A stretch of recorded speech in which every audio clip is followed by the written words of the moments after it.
55ஆம் அதிகாரம் 3ஆம் வசனத்திற்கு நம்முடைய வேதங்களை திருப்பி அதை வாசிப்போம். உங்கள் செவியை சாய்த்து என்னிடத்தில் வாருங்கள், கேளுங்கள், அப்பொழுது உங்கள் ஆத்துமா பிழைக்கும். தாவீதுக்கு அருளின நிச்சயமான கிருபைகளை உங்களுக்கு நித்திய உடன்படிக்கையாய் ஏற்படுத்துவேன்.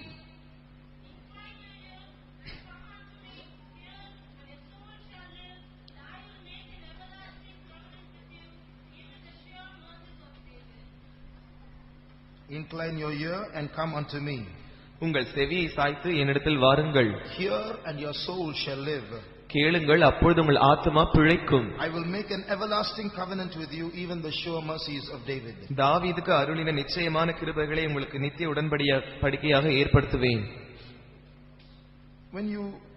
When we think back on our lives this year, இந்த வருடத்தில் நாம் நம்முடைய ஜீவியங்களை கடந்து பார்க்கும்போது, திரும்பி பார்க்கும்போது, whether we realize it or not, God has brought us through many dangerous moments in our lives. நாம் உணர்கிறோமோ இல்லையோ, தேவன் நம்முடைய வாழ்க்கையில் அதிகமான அபாயகரமான சூழ்நிலைகளின் வழியாக நம்மை பாதுகாத்து கொண்டு வந்திருக்கிறார். We realize physical dangers, but we don't realize spiritual dangers. நாம் எழுத்திற்குரியதான சரீர பிரகாரமான ஆபத்துகளை உணரக்கூடியவர்கள், ஆனால் ஆவிக்குரிய பிரகாரமான ஆபத்துகளை உணராமல் இருக்கிறோம். Because spiritual dangers are involved in an invisible world, we don't realize those things because we walk only through the understanding of our five senses.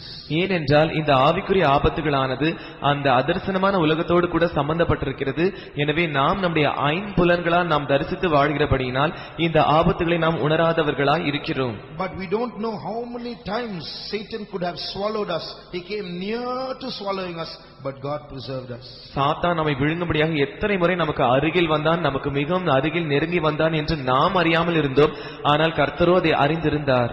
The Bible speaks of the methods that the devil uses to make us hiss. நாம் பிசாசுடையவர்களாக மாறும்படியாக பிசாசுடைய தந்திரங்களை குறித்து வேதம் பேசுகிறது. The methods, பிசாசுடைய முறைகள், the methods he uses to make us hiss. நாம் அவனுக்கு சொந்தமானவர்களாக மாறும்படியாக அவன் நமக்கு விரோதமாக உபயோகிக்கிறதான முறைகளை குறித்து வேதம் பேசுகிறது. Once we go to hell, நாம் அந்த நரகத்திற்கு போவோம் என்றால் there is no redemption after that. அந்த நரகத்திற்கு போன பிற்பாடு நமக்கு மீட்பு இல்லை. Jesus is not going to preach to us after that. அதற்கு பிறகு இயேசு வந்து நமக்கு போதிக்க போகிறதில்லை. We are not even going to see Jesus after that. அதற்கு பிறகு நம்மால் இயேசுவை ஒருபோதும் காணவும் முடியாது. Sometimes in our life we are able to understand a small sample of hell. நம்முடைய ஜீவங்களிலும் கூட சில வேளைகளில் அந்த நரகத்தினுடைய ஒரு சிறிய மாதிரி நாம் உணரக்கூடியவர்களாய் இருக்கிறோம். எப்படி? When we commit a sin, நாம் ஒரு பாவத்தை செய்யும் போது, something that we haven't been doing for some time, கொஞ்ச நாட்களாக நாம் விட்டு வைத்ததான அந்த பாவங்கள், maybe we smoke a cigarette, ஒருவேளை நாம் ஒரு புகை வலிக்கலாம், or we watch a movie, இல்லாவிட்டால் ஒரு படத்தை பார்த்து விடலாம், or we engage in something immoral, இல்லாவிட்டால் தவறான ஒரு காரியத்தில் நாம் ஈடுபட்டிருக்கலாம். The moment that pleasure is engaged in, அந்த இன்பமானது நாம் அந்த இன்பத்திற்குள் நாம் ஈடுபட்டு கொண்டிருக்கிற அந்த நிமிஷத்தில் தானே, we won't know anything. அந்த நேரத்தில் நமக்கு ஒன்றும் தெரியாது. But the moment the pleasure is over, ஆனால் அந்த இன்பமானது முடிந்த அந்த நிமிஷத்திலேயே there will be a terrible pricking of the conscience. அந்த மனசாட்சியில் ஒரு மிகப்பெரிய குத்துதல் உண்டாகும். There will be a terrible realization of that you are fallen. நீங்கள் விழுந்து விட்டீர்கள் என்கிறதான ஒரு பயங்கரமான உணர்தல் உண்டாகும். There will be a terrible feeling of guilt.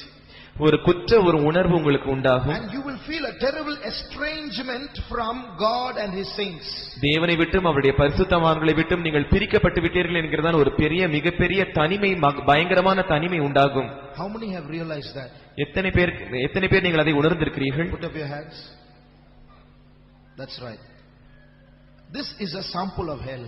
இதுதான் நரகத்தினுடைய ஒரு சிறிய மாதிரி. But because of a grace period, God takes away that situation and brings us back into his presence. ஆனால் நாம் கிருபையின் காலத்தில் இருப்பதினால் தேவன் அந்த சூழ்நிலையை நம்மை விட்டு அகற்றி மறுபடியும் அவருடைய சமூகத்தில் நம்மை கொண்டு வருகிறார். But once we go to hell, ஆனால் ஒரு முறை நாம் நரகத்திற்கு போய்விட்டோம் என்றால் there is no coming back. அதற்கு பிறகு அங்கிருந்து வெளியே வருகிறது என்கிற விஷயம் இல்லை. We can think of those days we went to church. நாம் அந்த சபைக்கு போகிறதான அந்த நாட்களை பற்றி நாம் யோசிப்போம். We can think of the sermons that we heard. நாம் அதுவரைக்கும் கேட்டதான அந்த பிரசங்கங்களை பற்றி நாம் நினைத்து பார்ப்போம். Think of the songs that we sang. நாம் அதுவரைக்கும் பாடினதான அந்த பாடல்களை பற்றி யோசித்து பார்ப்போம். We can think of the saints that we had fellowship with. அந்த நரகத்தில் இருந்து கொண்டு நாம் அந்த தேவனுடைய பரிசுத்தவான்களோடு கூட இருந்ததான் அந்த ஐக்கியத்தை பற்றி நாம் நினைத்து பார்ப்போம். You cannot see those saints anymore. மறுபடியும் அந்த பரிசுத்தவான்களை நாம் பார்க்க முடியாது. You cannot sing those songs anymore. இதுவரைக்கும் நாம் பாடினதான் அந்த பாடல்களை நாம் பாட முடியாது. You cannot go to the church anymore. அதற்கு பிறகு நாம் சபைக்கு கோயிலுக்கு போக முடியாது. The devil will be there without disguise. பிசாசானவன் அங்கே எந்த மறைமுக வேஷம் இல்லாமல் பிசாசாகவே இருப்பான். We'll be seeing him there face to face. நாம் அவனை அங்கே முகமுகமாய் காணுவோம். And for that today he is working all out to deceive our souls. அந்த விஷயத்திற்காக இன்றுதானே நம்முடைய எல்லாருடைய ஆத்துமாக்களையும் அவன் வஞ்சிக்கும்படியாக மிகவும் முயற்சி செய்து கிரியை செய்கிறான். The Bible speaks of the wiles of the devil. வேதம் சொல்லுகிறது பிசாசினுடைய தந்திரங்கள் என்று சொல்லுகிறது. Read Ephesians chapter 6 verse 11. எபேசியர் 6ஆம் அதிகாரம் 11ஆம் வசனத்தை வாசியுங்கள். நீங்கள் பிசாசின் தந்திரங்களோடு எதிர்த்து நிற்க திராணியுள்ளவர்களாகும்படி தேவனுடைய சர்வாயுத வர்க்கத்தையும் தரித்துக் கொள்ளுங்கள். Here we read of the wiles or the deception of the devil. இங்கே பிசாசின் தந்திரங்கள் இல்லாவிட்டால் பிசாசின் வஞ்சகங்கள் என்பதை பற்றி நாம் படிக்கிறோம். Then we read of the snare of the devil. அதற்கு பிறகு பிசாசினுடைய கண்ணி என்று நாம் படிக்கிறோம். 2 Timothy 2:26. 2 தீமோத்தேயு 2ஆம் அதிகாரம் 26ஆம் வசனம். பிசாசினுடைய இச்சையின்படி செய்ய அவனால் பிடிபட்டிருக்கிற அவர்கள் மறுபடியும் மயக்கம் தெளிந்து அவன் கண்ணிக்கு நீங்கத்தக்கதாகவும். So here we read of a snare of the devil. இங்கே பிசாசின் கண்ணி என்று நாம் படிக்கிறோம். Then we read of the condemnation of the devil. அதற்கு பிறகு பிசாசு அடைந்த ஆக்கினை என்று நாம் படிக்கிறோம். 1 Timothy 3:6. 1 தீமோத்தேயு 3ஆம் அதிகாரம் 6ஆம் வசனம். அவன் இருமாப்படைந்து பிசாசு அடைந்த ஆக்கினையிலே விழாதபடிக்கு நூதன சீஷனா இருக்க கூடாது. So here we read of three things. இங்கே மூன்று காரியங்களை நாம் படிக்கிறோம். One is the deception of the wiles of the devil. ஒன்று பிசாசின் வஞ்சகங்கள் இல்லாவிட்டால் பிசாசின் தந்திரங்கள். Two, the snare of the devil. இரண்டாவது பிசாசின் கண்ணிகள். Three, the condemnation of the devil. மூன்றாவது பிசாசு அடைந்த ஆக்கினை. Now, what is the wiles of the devil? பிசாசின் தந்திரங்கள் என்று சொன்னால் அதனுடைய அர்த்தம் என்ன? The devil plans. பிசாசு திட்டமிடுகிறான். Now, whether you know it or not, there are devils in this area. நீங்கள் இதை அறிந்திருக்கிறீர்களோ இல்லையோ இந்த பகுதியில் பிசாசுகள் சுற்றிலும் இருக்கிறது. There is a government in this area. பிசாசுக்கு என்று ஒரு அரசாங்கம் இந்த பகுதியில் உண்டு. There are people who claim power over different regions. வித்தியாசமான பகுதிகளில் உரிமை பாராட்டுகிறதான ஜனங்கள் உண்டு. The police have a certain jurisdiction over which they have their rights. போலீஸ்காரர்களுக்கு அவர்களுக்கு என்று ஒரு குறிப்பிட்ட எல்லை உண்டு. அந்த எல்லை வரைக்கும் அவர்களுடைய அதிகாரத்தை அவர்கள் செலுத்தலாம். The courts have a jurisdiction over which they can listen to cases. நீதிமன்றங்களுக்கும் ஒரு குறிப்பிட்ட எல்லை பகுதி உண்டு. அந்த பகுதி வரைக்கும் அவர்கள் வழக்குகளை தீர்க்கலாம். The rowdies, they claim a certain area over which they rule. ரவுடிகளுக்கும் ஒரு குறிப்பிட்ட பகுதி உண்டு. அந்த குறிப்பிட்ட பகுதியில் அவர்கள் ஆளுகை செய்வார்கள். The dogs seem to claim certain areas. If any other dog comes there, they will start barking. நாய்களுக்கும் அதற்கென்று தனி பகுதிகள் உண்டு. மற்ற நாய்கள் வந்துவிட்டால் இந்த நாய் அந்த நாயை பார்த்து குறைக்கும். Evil spirits claim dominion over certain areas. பொல்லாத ஆவிகளும் ஒரு குறிப்பிட்ட பகுதிகளுக்கென்று தங்களுடைய ஆட்சியை வைத்திருக்கும். The evil spirits here, whether you realize it or not, people may not know who you are, but the evil spirits know you. இங்கே இருக்கிறதான பொல்லாத ஆவிகள் ஒருவேளை ஜனங்கள் உங்களை பற்றி அறியாமல் இருக்கலாம். ஆனால் இந்த பொல்லாத ஆவிகள் உங்களை பற்றி நன்றாய் அறிந்திருக்கின்றன. In the kingdom of Satan, you are a noted person. பிசாசுடைய ராஜ்யத்தில் நீங்கள் ஒரு குறிக்கப்பட்ட நபர். He has made notes of you. அவன் உங்களை பற்றி குறிப்புகளை எழுதி வைத்திருக்கிறான். When my brother went to the UK, என்னுடைய சகோதரனானவர் அவர் லண்டன் தேசத்திற்கு சென்றபோது a woman who belongs to the political faction of Benazir Bhutto was there in UK. அந்த லண்டன் தேசத்தில் பெனாசிர் பூட்டோ அரசியல் கட்சியை சேர்ந்ததான ஒரு பெண் அங்கே இருந்தாள். A married woman with two daughters. அவள் விவாகமான பெண். அவளுக்கு 2 பெண் பிள்ளைகள் இருந்தார்கள். And she was coming to the faith home. அவள் விசுவாச வீட்டிற்கு வர ஆரம்பித்தாள். She was a Muslim, but she accepted Christ. அவர்கள் முஸ்லிம் மதத்தை சேர்ந்தவர்களாக இருந்தார்கள். ஆனால் கிறிஸ்துவை ஏற்றுக்கொண்டார்கள். But after some time she stopped coming to the church. ஆனால் அதற்கு பிறகு கொஞ்ச நாட்களாக அவர்கள் சபைக்கு வருவதை நிறுத்திவிட்டார்கள். After 6 months she made a call in the middle of the night one day. 6 மாதங்கள் கழித்து அவர்கள் ஒரு நாள் என்னுடைய சகோதரனுக்கு இரவு நேரத்தில் ஒரு டெலிபோன் செய்தார்கள். And he asked, why are you not coming for so long? அப்பொழுது என்னுடைய சகோதரன் அந்த சகோதரியை பார்த்து, நீங்கள் ஏன் இவ்வளவு நாளாக கோயிலுக்கு வரவில்லை என்று கேட்டார். She said, I have come to London because I ran away from Pakistan because they were threatening my life. அவர்கள் இப்படி சொன்னார்கள், நான் பாகிஸ்தான் தேசத்தில் அவர்கள் எனக்கு கொலை மிரட்டல் கொடுத்ததினால் நான் அந்த தேசத்தை விட்டு லண்டன் தேசத்திற்கு ஓடி வந்தேன், பாதுகாப்பிற்காக ஓடி வந்தேன் என்று சொன்னார்கள். But they have followed me here. ஆனால் இங்கேயும் அவர்கள் என்னை பின்தொடர்கிறார்கள். And they have kidnapped my daughter. அவர்கள் என்னுடைய பெண் பிள்ளை கடத்தி போய் விட்டார்கள். And poisoned her. அவளுக்கு விஷம் வைத்து விட்டார்கள். Today she's become mentally retarded because of the poison. இன்று அவள் அந்த விஷத்தினால் பைத்தியக்காரியாய் மாறிவிட்டாள். They have killed my husband in Pakistan. என்னுடைய புருஷனை அவர்கள் பாகிஸ்தான் தேசத்தில் கொன்று போட்டு விட்டார்கள். And because now I am coming to church, they have made note of you also.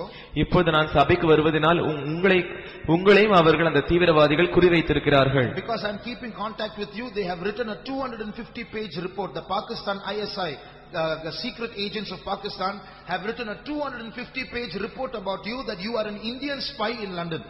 நான் உங்களோடு கூட தொடர்பு வைத்திருப்பதினால் அந்த பாகிஸ்தான் உளவுத்துறையை சேர்ந்ததான அந்த அதிகாரிகள் நீங்கள் இந்தியா தேசத்திலிருந்து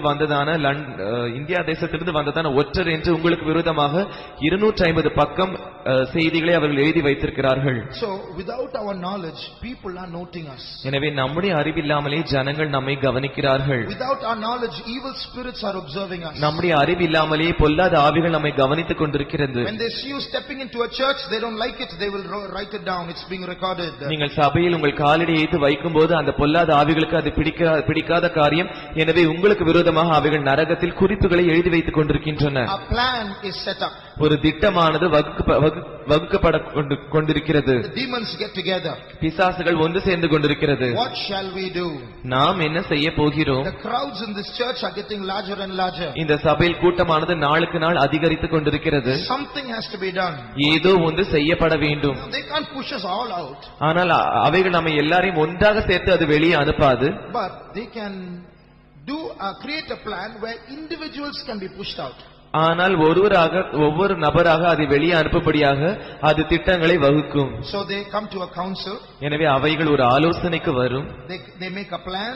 அவைகள் ஒரு திட்டம் போடும். And at the end of the plan is a snare. அந்த திட்டத்தின் முடிவில் ஒரு கண்ணி வைக்கப்பட்டிருக்கும். Where a believer, a child of God who wants to progress in his spiritual life gets trapped.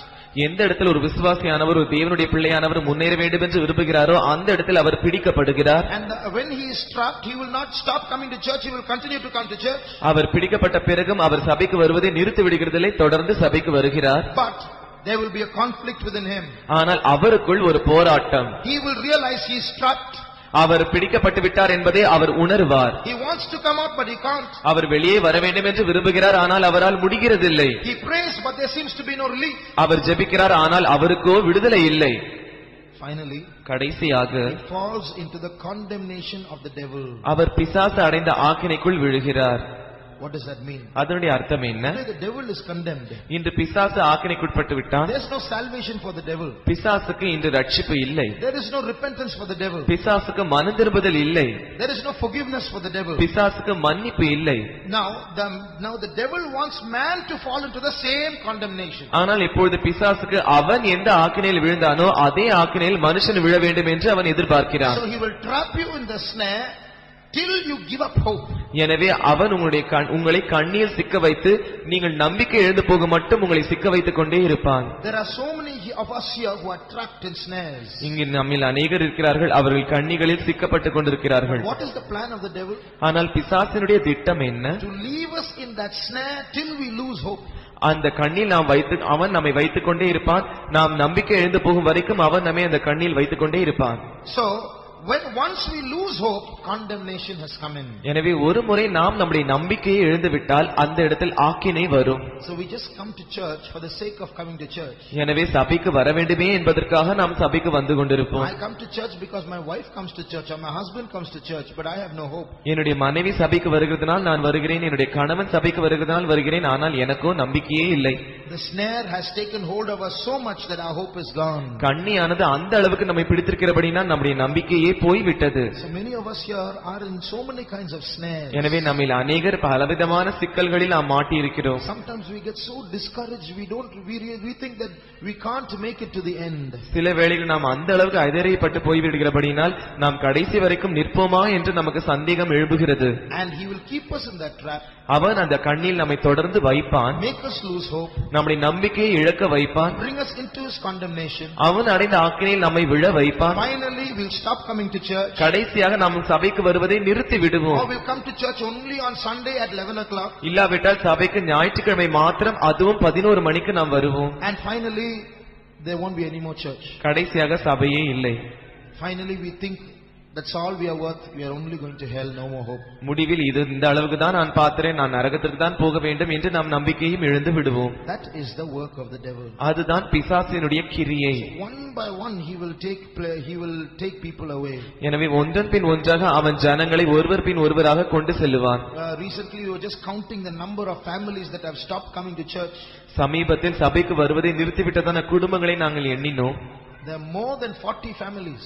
40 குடும்பத்திற்கும் அதிகமான பேர்கள். In the past say 4 or 5 years they have stopped coming. கடந்த 4-5 வருஷங்களாக அவர்கள் சபைக்கு வருவதை நிறுத்திவிட்டார்கள். Now watch, they have all fallen to the condemnation of the devil. அவர்கள் எல்லாரும் பிசாசு அடைந்த ஆக்கினையிலே விழுந்து விட்டார்கள். They have been ensnared by the trap of the devil. அவர்கள் பிசாசு வைத்த கண்ணியிலே சிக்கிக் கொண்டிருக்கிறார்கள்.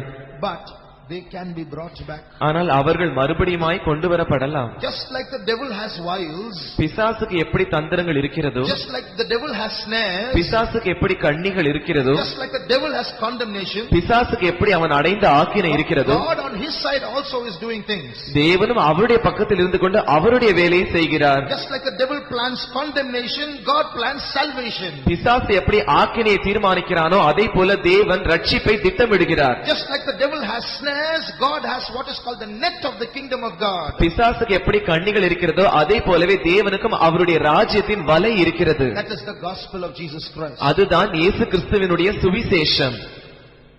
Just like the devil has wiles, பிசாசுக்கு எப்படி தந்திரங்கள் இருக்கிறதோ, God also has plans concerning his people. தேவனுக்கும் அவருடைய ஜனங்களை பற்றியதான திட்டங்கள் உண்டு. So we need not lose hope. எனவே நாம் நம்பிக்கை இழந்துவிட வேண்டிய அவசியமில்லை. If there is anyone here fallen into the snare of the devil, இங்கே யாராவது ஒருவர் பிசாசுடைய கண்ணில் நீங்கள் விழுந்து விட்டீர்கள் என்றால், this full year is full of failure for you. இந்த முழு வருஷமும் முழுவதும் உங்களுக்கு தோல்வியா இருந்திருக்கும். That particular snare is not leaving your life. அந்த குறிப்பிட்ட கண்ணியானது உங்களுடைய ஜீவித்தை விட்டு போகிறதில்லை. Maybe a particular habit, ஒருவேளை ஒரு குறிப்பிட்ட பழக்கமா இருக்கலாம், maybe a particular obsession about something, இல்லாவிட்டால் சில காரியங்களை செய்ய வேண்டும் என்கிறதான அதிகமான எண்ணங்களுடையவர்களா இருக்கலாம், or it may be a particular affection, இல்லாவிட்டால் ஒரு குறிப்பிட்ட ஈர்ப்பாக அன்பா இருக்கலாம், or it may be the television, இல்லாவிட்டால் அது டிவியா இருக்கலாம், or it may be jewelry, இல்லாவிட்டால் அது ஆபரணங்களா or இருக்கலாம், it may be a loss of faith for standing for divine healing, இல்லாவிட்டால் தெய்வீக சுகத்திற்கு நிற்பதற்கு இல்லாத விசுவாசமா இருக்கலாம், or it might be some problem of witchcraft. இல்லாவிட்டால் மந்திரவாதத்தின் ஏதோ ஒரு பிரச்சனையா It has இருக்கலாம். come on you like a snare and you are not able to leave it. அது உங்கள் மேல் ஒரு கண்ணை போல் வந்திருக்கிறது, அது உங்களை விடுகிறதில்லை. Don't be discouraged. நீங்கள் அதைரியப்பட வேண்டாம். God has a plan for you. உங்களை பற்றி தேவனுக்கு ஒரு திட்டம் இருக்கிறது. Don't lose hope. நீங்கள் உங்களுடைய நம்பிக்கையை இழந்து விட வேண்டாம். God has a plan for you. உங்களுக்கு என்று தேவன் ஒரு திட்டம் வைத்திருக்கிறார். That is why you have come here. எனவே தான் நீங்கள் இங்கே That வந்திருக்கிறீர்கள். is why God has brought you here. எனவே தான் தேவன் இங்கே உங்களை கொண்டு வந்திருக்கிறார். Till God condemns you, don't condemn yourself. தேவன் உங்களை ஆக்கினைக்குள்ளாக தீர்க்கும் வரைக்கும் நீங்கள் உங்களே ஆக்கினைக்குள்ளாக தீர்க்க வேண்டாம். Who is he that condemneth? It is Christ that died for you. உங்களுக்கு விரோதமாக குற்றம் சாட்டுகிறவன் யார்? இயேசு கிறிஸ்து தான் உங்களுக்காக மரித்தார். He condemns, no hope. அவர் உங்களை ஆக்கினைக்குள்ளாக தீர்த்து விட்டால் அதற்கு பிறகு நம்பிக்கை இல்லை. But just like the devil has wiles, he has plans for you. பிசாசுக்கு எப்படி தந்திரங்கள் இருக்கிறதோ அதே போல தேவனுக்கும் உங்களை பற்றிதான திட்டங்கள் உண்டு. That's why we read in the key verse. எனவேதான் நாம் மூல வசனத்தில் வாசித்தோம், Incline your ear. உங்கள் செவியை சாயுங்கள், Come unto me. என்னிடத்தில் வாருங்கள், Hear and your soul shall live. கேளுங்கள், அப்பொழுது உங்கள் ஆத்துமா பிழைக்கும். Don't condemn yourself and die. உங்களை தாங்களே நீங்கள் ஆக்கினைக்குள்ளாக தீர்த்துக் கொண்டு நீங்கள் மரிக்க வேண்டாம். Don't lose hope and sell your soul to Satan. நீங்கள் உங்கள் நம்பிக்கை எழுந்துவிட்டு உங்கள் ஆத்துமாக்களை சாத்தானிடத்தில் விற்று போக வேண்டாம். Even if your leg has fallen into the trap, உங்களுடைய கால்களானது கண்ணியில் மாட்டிக்கொண்டாலும் God has a way to bring you out of it. அதை வெளியே கொண்டு வருவதற்கு தேவன் ஒரு வழியை வைத்திருக்கிறார். And it is to tell you that he is making an everlasting covenant with us this morning. அவர் உங்களோடு கூட நித்திய உடன்படிக்கை செய்வேன் என்று அவர் சொல்லும்படியாக இதை சொல்லுகிறார். It is to tell us that he is making an everlasting covenant with us this morning. அவர் நம்மோடு கூட நித்திய உடன்படிக்கை இதை சொல்லும்படியாக தான் நித்திய உடன்படிக்கை செய்கிறார். இதை சொல்லும்படியாக தான் அவர் நம்மோடு கூட நித்திய உடன்படிக்கை செய்கிறார். That is called the sure mercies of David. அதுதான் தாவீதுக்கு அருளினதான நிச்சயமான கிருபைகள். Just like we fail, நாம் தோல்வி அடைகிறதை போல, just like we become weak, நாம் பலவீனர்கள் ஆவதை போல, just like we fall, நாம் விழுகிறவர்களைப் போல, just like we get our feet into traps, நாம் கண்ணிகளில் மாட்டிக்கொள்வதை போல, there were situations where David also fell in his life. தாவீதும் கூட தன்னுடைய ஜீவிதத்தில் விழுந்ததான சூழ்நிலைகள் இருந்தன. He was a man after God's own heart. அவனும் கூட தேவனுடைய இருதயத்திற்கு ஏற்ற மனுஷனாய் இருந்தான். One of the great saints of the Old Testament. பழைய ஏற்பாட்டு கால பரிசுத்தவான்களில் ஒரு பெரிய பரிசுத்தவானாய் இருந்தான். Many psalms in the Bible. அவன் வேதத்தில் அதிகமான சங்கீதங்களை எழுதினான். But there were points in his life where he went down very low in his spiritual life. ஆனால் அவனுடைய வாழ்க்கையிலும் சில குறிப்பிட்ட கட்டங்கள் இருந்தன. அதில் அவனுடைய ஆவிக்குரிய ஜீவிதத்தில் மிகவும் தாழ்ந்த நிலையில் அவன் போய்க் கொண்டிருந்தான். There was a time when Saul chased him and chased him and chased him. ஒரு குறிப்பிட்ட கட்டத்தில் சவுலானவன் தாவீதை தொடர்ந்து தொடர்ந்து அவனை விரட்டிக் கொண்டே இருந்தான். Finally he got so fed up. கடைசியில் அவன் மிகவும் சோர்ந்து போய்விட்டான். That man who trusted in God so much. தேவன் பேரில் அதிகமாக விசுவாசம் வைத்ததான ஒரு மனுஷன். A man who killed Goliath. கோலியாத்தை கொன்றதான மனுஷன். A man who defied, who confessed God before all Israel. எல்லா இஸ்ரவேலருக்கு முன்பாக தேவனை அறிக்கையிட்டதான ஒரு மனுஷன். A man who slew his 10,000s. 10,000 பேரை கொன்றதான அந்த மனுஷன் became like an ordinary man. ஒரு சாதாரண மனுஷனை போல மாறிவிட்டான். There came a time in his life he got fed up. ஒரு குறிப்பிட்ட கட்டத்தில் அவன் சோர்ந்து போய்விட்டான். Read 1 Samuel chapter 27 verse 1. முதலாம் சாமுவேல் 27ஆம் அதிகாரம் முதலாம் வசனத்தை வாசியுங்கள். பின்பு தாவீது, நான் எந்த நாளிலாகிலும் ஒரு நாள் சவுலின் கையினால் மடிந்து போவேன். இனி சவுல் இஸ்ரவேலின் எல்லைகளில் எங்கேயாவது என்னை கண்டுபிடிக்கலாம் என்கிற நம்பிக்கை அற்றுப்போகும்படிக்கும், நான் அவன் கைக்கு நீங்களாய் இருக்கும்படிக்கும், நான் பெலிஸ்தரின் தேசத்திற்கு போய் தப்பித்துக் கொள்வதை பார்க்கிலும் நலமான காரியம் வேறில்லை என்று தன் இருதயத்தில் யோசித்தான். Look at what his plan is.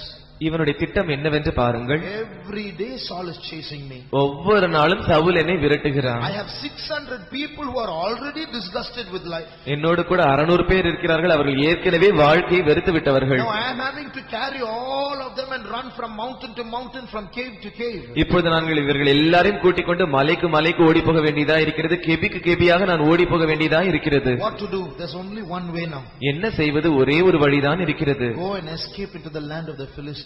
பெலிஸ்தரின் தேசத்திற்கு ஓடி போய்விட வேண்டும். After that Saul cannot chase me. அதற்கு பிறகு சவுலால் என்னை விரட்ட முடியாது. What happened to David's God? தாவீதுடைய தேவனுக்கு என்னவானது? What happened to David's plans? தாவீதுடைய திட்டத்திற்கு என்னவானது? Where went his God? He composed so many psalms. Blessed is the man that trusted in the Lord.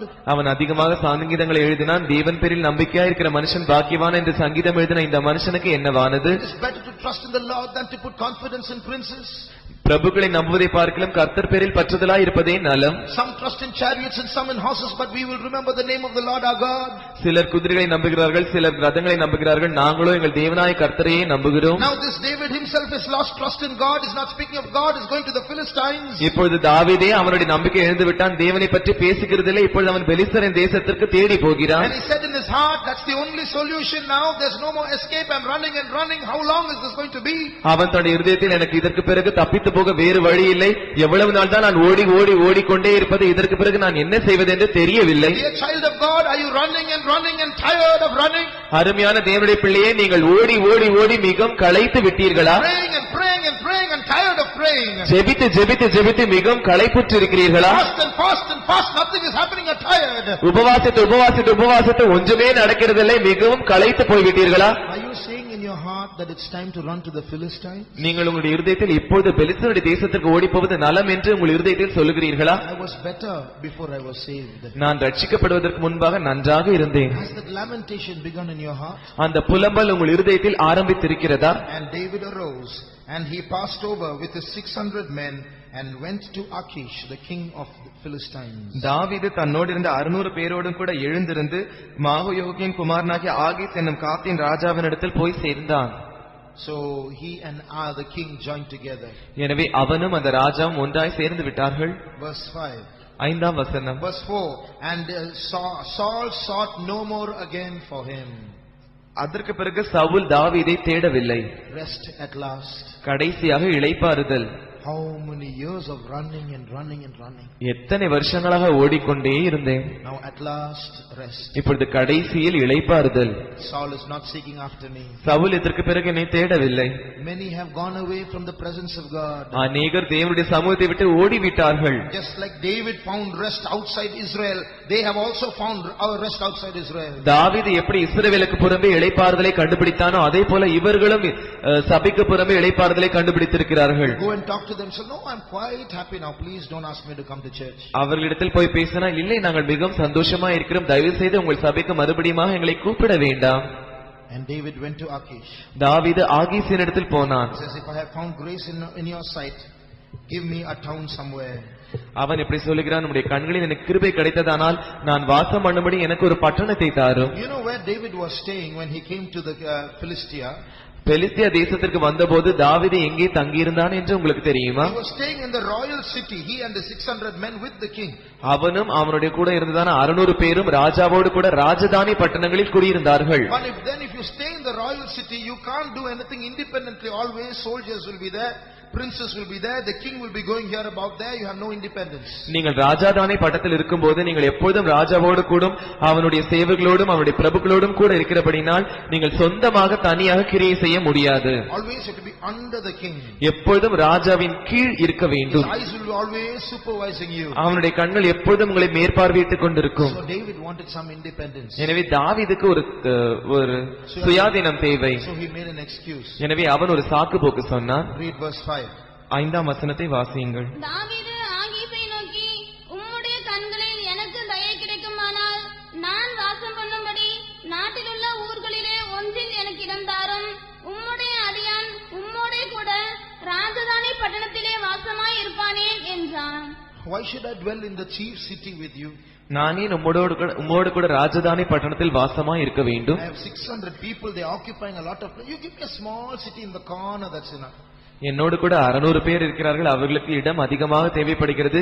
எனக்கு எதற்கு இவ்வளவு பெரிய பட்டணம், ஒரு சிறிய மூலையை தாரும், நான் அங்கே இருந்து கொள்கிறேன். Not because he was very humble. அவன் மிகவும் தாழ்மையா இருப்பதினால் இப்படி சொல்லவில்லை. Because he did not have any freedom, he wanted to do what he liked. அவனுக்கு சுயாதீனம் இல்லாமல் இருக்கிறபடினால் தனக்கு விருப்பமான காரியங்களை செய்ய முடியாதபடினால் அவன் இப்படி சொன்னான். So the king gave him Ziklag. எனவே அந்த ராஜாவானவன் அவனுக்கு சிக்லாகை கொடுத்தான். And David dwelt in Ziklag for 1 year and 4 months. தாவீதானவன் அந்த சிக்லாக் என்கிறதான அந்த பட்டணத்திலே 1 வருஷமும் 4 மாதமும் குடியிருந்தான். The moment he was sent to Ziklag, அவன் சிக்லாக்குக்கு அனுப்பப்பட்டதான அந்த நிமிஷத்திலேயே what I tell you is now proved. நான் என்ன சொன்னேனோ அது சம்பவித்தது. What did David do? தாவீது என்ன செய்கிறான்? Read verse 8. 8ஆம் வசனத்தை வாசியுங்கள். அங்கே இருந்து தாவீதும் அவன் அங்கே மனுஷரும் இருந்து சிக்லாகில் இருந்து தாவீதும் அவன் மனுஷரும் கெசூரியர் மேலும் கெஸ்ரியர் மேலும் அமலேக்கியர் மேலும் படையெடுத்து போனார்கள். சூருக்கு போகிற எல்லை துவக்கி எகிப்து தேசம் மட்டும் இருக்கிற நாட்டிலே பூர்வ காலம் துவக்கி குடியிருந்தவர்கள் இவர்களே. அடுத்த வசனம். தாவீது அந்த நாட்டை கொள்ளையடிக்கிற போது புருஷர்களையும் ஸ்திரீகளையும் உயிரோடே வைக்காமல் ஆடு மாடுகளையும் கழுதைகளையும் ஒட்டகங்களையும் வஸ்திரங்களையும் எடுத்துக்கொண்டு ஆகீசிடத்துக்கு திரும்பி வருவான். So this is what David was doing there. இதைதான் தாவீது அங்கே இருந்து செய்து கொண்டிருந்தான். He wanted food. அவனுக்கு ஆகாரம் தேவை. And his men were restless to go and accumulate something. எனவே அவனுடைய மனுஷர்கள் போய் குவித்துக் கொள்வதற்கு ஏதாவது ஒன்று தேவை என்று அவர்கள் இளைப்பாறுதல் இல்லாமல் இருந்தார்கள். They wanted to earn something, and being in the chief city there, they can't earn anything. அவர்களால் சும்மா இருக்க முடியவில்லை. அந்த ராஜதானி பட்டணத்தில் இருந்து கொண்டு அவர்களால் ஒன்றும் செய்ய முடியவில்லை. ஏதாவது ஒன்றை சம்பாதிக்க வேண்டும் என்று அவர்கள் துடித்துக் கொண்டிருந்தார்கள். The moment they were given that small town Ziklag and they were independent, எனவே சிக்லாக் என்கிறதான அந்த சிறிய பட்டணத்தை அவர்கள் கொடுத்த போது அவர்கள் சுயாதீனமா இருந்த அந்த நிமிஷத்திலேயே they started raiding other towns. அவர்கள் மற்ற பட்டணங்களை போய் கொள்ளையடிக்க ஆரம்பித்தார்கள். They started raiding other people, all their things, and brought them to Ziklag. அவர்கள் மற்ற ஜனங்களை கொள்ளையடித்து அவர்களுடைய பொருட்களை இங்கே சிக்லாகுக்கு கொண்டு வந்தார்கள். Sheep and oxen, asses, camels, apparel. புருஷர்களையும் ஸ்திரீகளை கழுதைகளையும் ஒட்டகங்களையும் வஸ்திரங்களையும் எடுத்துக்கொண்டு வந்தார்கள். One day this Achish was coming that way. ஒரு நாள் ஆகீஸ் ராஜா அந்த வழியாய் வந்து கொண்டிருந்தான். He noticed that David was getting lot of goods now. அவன் பார்க்கும்போது தாவீதானவன் அதிகமான சொத்துக்களை சேர்த்துக் கொண்டிருந்தான். When he came he had little, now he's got lots. Where did he get all this from? அவன் வரும்போது கொஞ்ச சொத்துடையனாய் வந்தான். இப்போது இவனுக்கு அதிகமாக சொத்துக்கள் இருக்கிறதே, இதெல்லாம் இவனுக்கு எங்கே இருந்து வந்தது? Immediately he understood David is conducting raids. உடனே அவன் விளங்கிக் கொண்டான், தாவீது கொள்ளை அடித்துக் கொண்டிருக்கிறான் என்று விளங்கிக் கொண்டான். But where? Whom is he raiding?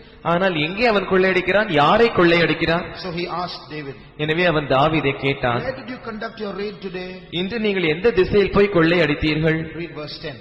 10ஆம் வசனத்தை வாசியுங்கள். இன்று எத்திசையில் போய் கொள்ளையடித்தீர்கள் என்று ஆகீஸ் கேட்கும்போது, Look at his answer now. இப்போது அவனுடைய பதிலை பாருங்கள். Whom did he raid?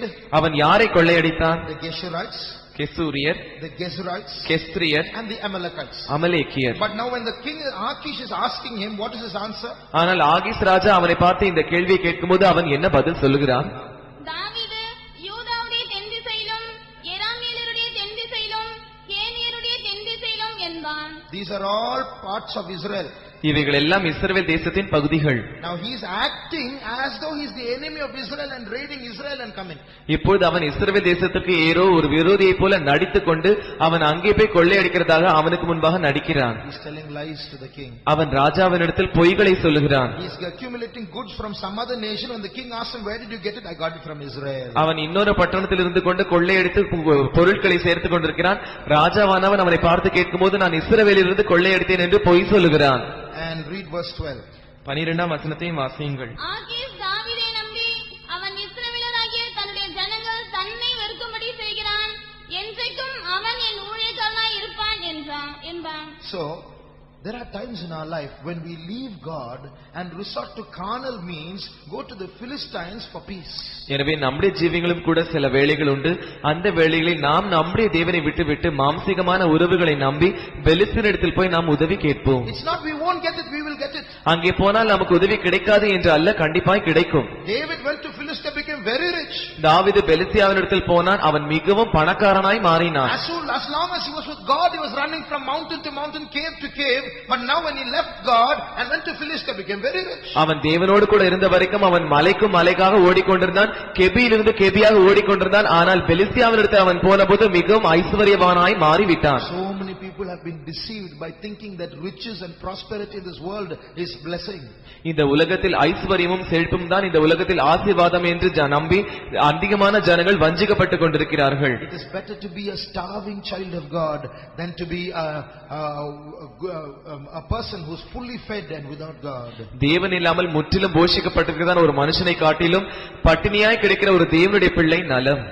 Blessed are those who have this revelation. இந்த வெளிப்படுத்தல்களை உடையவர்கள் பாக்கியவான்கள். David was fully pressed on all sides. தாவீது எல்லா பக்கங்களிலும் இருந்து அவன் நெருக்கப்பட்டான். How long am I going to be like this? நான் எத்தனை நாட்களுக்கு இப்படி இருப்பது? So he ran to Philistia. எனவே அவன் பெலிஸ்தியாவினிடத்தில் ஓடி போனான். He became very rich. அவன் மிகவும் ஐஸ்வர்யவானாய் மாறிவிட்டான். And this is life. He thought he's enjoying life. இதுதான் வாழ்க்கை என்று அவன் வாழ்க்கையை அனுபவித்துக் கொண்டிருந்தான். So much so that Achish believed in him. ஆகீஸ் அந்த அளவுக்கு அந்த தாவீதை நம்பினான். What happened one day? ஒரு நாள் என்ன நடந்தது? Achish is now going to make war with Israel. இப்பொழுது ஆகீஸ் ஆனவன் இஸ்ரவேல் தேசத்துக்கு விரோதமாக போர் செய்ய போகிறான். And he says, David, you come with me. அவன் தாவீதை பார்த்து நீ என்னோட கூட வா என்று கூப்பிடுகிறான். Because what does he think? ஏனென்றால் அவன் இப்பொழுது என்ன நினைக்கிறான்? David has become the enemy of Israel. He's raiding Israel and he's got a lot of goods. தாவீது இஸ்ரவேலுக்கு சத்துருவாய் மாறிவிட்டான், இஸ்ரவேலை கொள்ளையடித்து அதிகமான சொத்துக்களை சேர்த்து வைத்திருக்கிறான் என்று ஆகீஸ் நினைத்தான். So he took David and the 600 men. எனவே அவன் தாவீதையும் 600 பேரையும் அவனோடு கூட எடுத்துக்கொண்டான். David never hated Saul. தாவீது சவுலை வெறுக்கவில்லை. He never hated Israel. அவன் இஸ்ரவேலை ஒருபோதும் வெறுக்கவில்லை. He never was the enemy of Israel. அவன் இஸ்ரவேலுக்கு ஒருபோதும் சத்துருவாயும் இல்லை. But the trouble was too much in Israel, so he went to Philistia. ஆனால் இஸ்ரவேலில் அவனுக்கு அதிகமான பிரச்சனைகள் இருந்தபடியால் அவன் பெலிஸ்திய தேசத்திற்கு சென்று விட்டான். But now David is asked to go and fight with Israel. ஆனால் இப்பொழுது தாவீதானவன் இஸ்ரவேலுக்கு விரோதமாக போய் யுத்தம் பண்ணும்படியாக கேட்டுக்கொள்ளப்படுகிறான். What to do now? Difficult situation. இப்பொழுது என்ன செய்வது? மிகவும் கடினமான சூழ்நிலை. If he doesn't fight, Achish will start suspecting him. அவன் போர் செய்யாவிட்டால் ஆகீஸ் அவனை சந்தேகப்பட ஆரம்பிப்பான். If he fights, he'll be fighting against his own brothers. அவன் யுத்தம் பண்ணிவிட்டால் அவன் தன்னுடைய சொந்த சகோதரர்களுக்கு விரோதமாகவே யுத்தம் பண்ண வேண்டும். But in that situation also he got a blessing. அந்த சூழ்நிலையிலும் அவனுக்கு ஒரு ஆசீர்வாதம் இருந்தது. What was that? அது என்ன? The princes of Philistia saw him. பெலிஸ்தருடைய பிரபுக்கள் இந்த தாவீதை கண்டார்கள். Who is this man? இந்த மனுஷன் யார்? Is this not David? இவன் தாவீது அல்லவா? Is he not the man who killed Goliath? கோலியாத்தை கொன்ற மனுஷன் இவன் அல்லவா? How come he is joining us and going to battle with Israel? இப்படிப்பட்ட மனுஷன் எப்படி இஸ்ரவேலுக்கு விரோதமாக வந்து யுத்தம் பண்ண நம்மோடு கூட சேருகிறான்? Achish recommended for him and said, no, he's a trustworthy person, he's on my side. ஆகீஸ் அவனுக்காக பரிந்து பேசி, இல்லை இவன் நம்பிக்கையான மனுஷன், இவன் என்னோடு கூட இருக்கட்டும் என்று சொல்லுகிறான். No, don't bring him, the princess said. அப்பொழுது அந்த பெலிஸ்தீனுடைய பிரபுக்கள் இல்லை அவனை கூட்டிக் கொண்டு போக வேண்டாம் என்று சொல்லிவிட்டார்கள். He should not come to battle with us. அவன் நம்மோடு கூட யுத்தத்திற்கு வரக்கூடாது. So Achish said, எனவே ஆகீஸ் சொல்லுகிறான், my army people, we have to be one. என்னுடைய ராணுவக்காரர் நாங்கள் ஒன்றாய் இருக்க வேண்டும். They are not agreeing. அவர்கள் ஒத்துக்கொள்கிறதில்லை. So please, you and your 600 people go back to Ziklag. எனவே தயவு செய்து நீயும் உன்னோடு கூட இருக்கிற அந்த 600 பேரும் சிக்லாகுக்கு திரும்பி போய்விடுங்கள். So David and his men went to Ziklag. எனவே தாவீதும் அவனுடைய மனுஷரும் சிக்லாகுக்கு திரும்பி போனார்கள். He didn't have to fight against Israel. அவன் இஸ்ரவேலுக்கு விரோதமாக யுத்தம் பண்ண வேண்டிய அவசியமில்லை. But now he is in a difficult situation. ஆனால் இப்பொழுது அவனுக்கு ஒரு கடினமான சூழ்நிலை. Now you see the state of Israel today. இன்று இஸ்ரவேலருடைய நிலைமையை பாருங்கள். It is a time when Saul went to seek a witch. சவுலானவன் ஒரு மந்திரவாதியினிடத்தில் உதவி கேட்கும்படியாய் போகிறதான அந்த நிலைமையில் இருந்தது இஸ்ரவேல் தேசம். It was the time when Samuel had died. அந்த நேரத்தில் சாமுவேலும் மரித்து போய்விட்டார். It was a time now when even David had lost God and was gone to Philistia for help. அந்த நேரத்தில் தான் தாவீதும் கூட தேவனை விட்டுவிட்டு உதவிக்காக பெலிஸ்தரிடத்தில் போய்விட்டான். 3 people who were supposed to be leaders and protectors of Israel are now gone. 3 ஜனங்கள் தலைவர்களாக இருந்து இஸ்ரவேலை பாதுகாக்க வேண்டியவர்கள் 3 பேரும் போய்விட்டார்கள். Samuel is dead. சாமுவேல் மரித்து விட்டார். Saul is seeking after a witch. Saul ஒரு சூனியம் பார்க்கிறவரிடத்தில் போகிறான். You see that in the 1 Samuel 28. அதை நீங்கள் 1 சாமுவேல் 28 அதிகாரத்தில் பார்க்கிறீர்கள். And David is backslidden and gone away. தாவீது பின்மாற்றம் அடைந்து திரும்பி போய்விட்டான். This happens to our lives also sometimes. சில வேளைகளில் இது நம்முடைய வாழ்க்கையிலும் நடக்கிறது. Backslidings take place sometimes. சில வேளைகளில் பின்மாற்றங்கள் வருகிறது. Israel is in a pathetic condition sometimes. சில வேளைகளில் இஸ்ரவேலானது பரிதாபமான சூழ்நிலையில் இருக்கிறது. Now in particular David, who was prospering till now, இதுவரைக்கும் குறிப்பாக தாவீதானவன் செழித்துக் கொண்டு வந்திருந்தான். even going to Philistia seemed like a blessing for him. பெலிஸ்தியாவிடத்தில் போன பிறகும் கூட அவன் ஆசீர்வதிக்கப்பட்டதை போல அவனுக்கு தோன்றிற்று. But now trouble started. ஆனால் இப்பொழுதுதான் பிரச்சனை ஆரம்பித்தது. How? எப்படி? He was rejected by Israel, he had to run away. அவன் இஸ்ரவேலினால் புறக்கணிக்கப்பட்டதினால் அவன் ஓடி போக வேண்டியதாய் இருந்தது. No home in his own home country. அவனுடைய சொந்த ஊரிலேயே அவனுக்கு ஒரு வீடு இல்லை. Now when he thought he will find a home in Philistia, all the princes rejected him and said, don't want this man. பெலிஸ்தியாவினிடத்திலாவது நமக்கு ஒரு வீடு கிடைக்குமா என்று அவன் யோசித்து பார்த்தான். ஆனால் அந்த பிரபுக்களும் அவனை தள்ளிவிட்டார்கள். 2 nations have set him aside. 2 தேசங்களும் அவனை அப்புறப்படுத்தி விட்டது. What to do? Now he is going back to Ziklag. இப்பொழுது என்ன செய்வது? எனவே மறுபடியும் சிக்லாகுக்கு அவன் போய்விட்டான். When he went to Ziklag, அவன் சிக்லாகுக்கு போன பிற்பாடு all the houses are burnt with fire. அந்த ஊரில் இருந்த எல்லா வீடுகளும் தீக்கொளுத்தப்பட்டிருந்தது. His wife, there all the 600 people's wives are missing, children are missing. தாவீதுடைய மனைவிகளும் அந்த 600 பேருடைய மனைவிகளும் எல்லாரும் அவர்கள் காணாமல் போயிருந்தார்கள். No people there. அங்கே ஜனங்கள் இல்லை. Animals missing. அங்கே மிருகங்கள் இல்லை. Many of the stuff that he got is missing. அதுவரைக்கும் அவன் சம்பாதித்தான் அந்த சொத்துக்கள் அங்கே இல்லை. David and the 600 men, the Bible says, they saw the burnt city of Ziklag. They saw it and wept and wept and wept till they had no more strength to weep. தாவீதும் அவருடைய 600 மனுஷரும் அந்த நெருப்பில் கொளுத்தப்பட்டதான் அந்த பட்டணத்தை பார்த்தபோது அவர்கள் தங்களுக்கு பலன் இல்லாமல் போக மட்டும் அழுது கொண்டே இருந்தார்கள் என்று வேதம் சொல்கிறது. 1 Samuel chapter 30 verse 4. 1 சாமுவேல் 30 அதிகாரம் 4 வசனம். அப்பொழுது தாவீதும் அவனோடு இருந்த ஜனங்களும் அழுகிறதற்கு தங்களில் பலன் இல்லாமல் போக மட்டும் சத்தமிட்டு அழுதார்கள். Just think of that situation. இந்த சூழ்நிலையை கொஞ்சம் யோசித்து பாருங்கள். 600 people, 600 ஜனங்கள் lost their children and wives, family missing. தங்களுடைய பிள்ளைகளையும் தங்களுடைய மனைவிகளையும் இழந்து விட்டார்கள். குடும்பங்கள் இல்லை. House is burnt.